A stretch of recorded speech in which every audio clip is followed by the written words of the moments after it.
I can remember, believe it or not, men coming to the door in the morning once the old man had gone to work, because he was still on the tugs, and they'd want to dig the garden or anything just for a breakfast.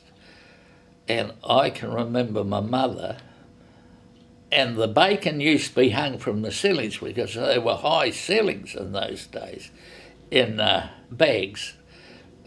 And I'd have to get up and unhook it and bring it down, and these men would be sitting waiting, and my mother would ask them how much bacon did they want and tell her to stop when they thought she'd put enough on.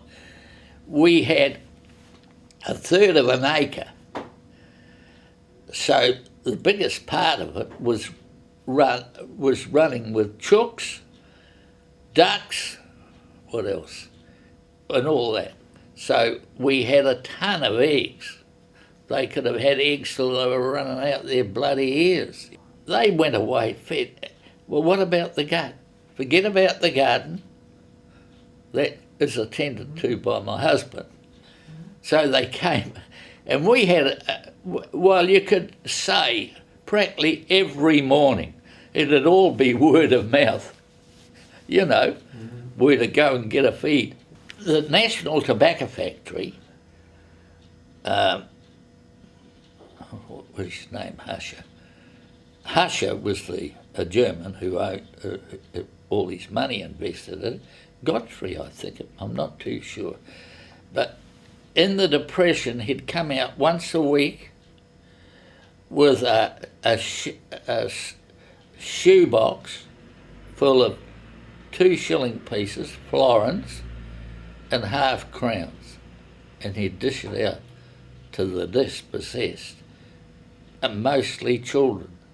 We had a plague of white butterflies, and they took over and into the cabbages, you know, the spring and all this, and he gave a reward. I think it was for every 100, he might have given 2 shillings or something.